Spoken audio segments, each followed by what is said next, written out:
I'm Taylor. My partners are Shantina, Eugene, and Ryan. Today we're going to be learning the overhead press. We're going to take you through 3 different derivations of it: the seated overhead press, the standing overhead press, and the barbell push press.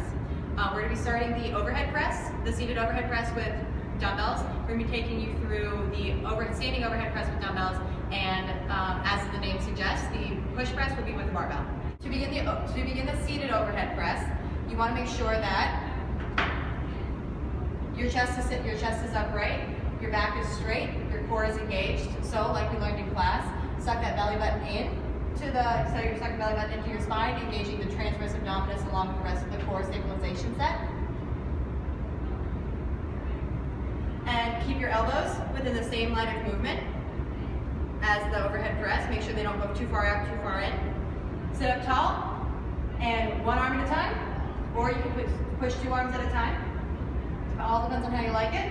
The main movers in this movement are your rhomboids, trapezius, biceps complex, triceps, and the secondary movers and the stabilizers are the rotator cuff,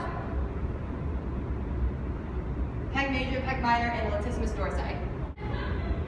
Up next is our standing overhead press. This is slightly different than our seated overhead press, primarily because it involves a little bit of a strength movement, and it also engages other core stabilizers throughout your core and your hips and upper leg region. All right. Just some precautionary tips before you begin. Make sure that you have your client have a slight bend in your knees. You never want your client to go completely straight knee during this movement or any standing movement. It tends to lead to injuries. Also, you want to make sure that they have their pelvis rotated anteriorly. All right. So once you have your knees bent, pelvis rotated inwardly, you want to make sure that your dumbbells are stacked right on top of your shoulders, and then you can begin your press upwards.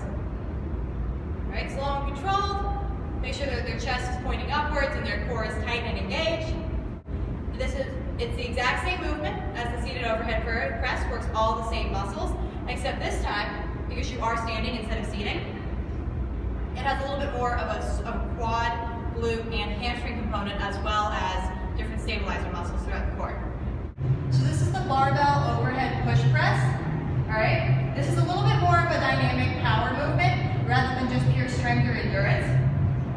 This movement involves a lot of an knee bend. All right, you're practically almost going to be jumping up. Your feet shouldn't leave the ground, but a little bit of a jump upwards, and you're going to be setting this barbell up. All right.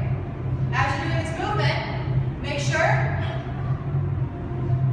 that it's your push off the ground that's pressing the bar upwards. You don't want to yank the bar upwards from your elbows. That's going to lead to a lot of messed up elbow and overhead injuries.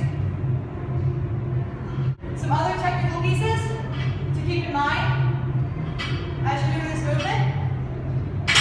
Make sure that the bar always returns to sitting right on top of your deltoids.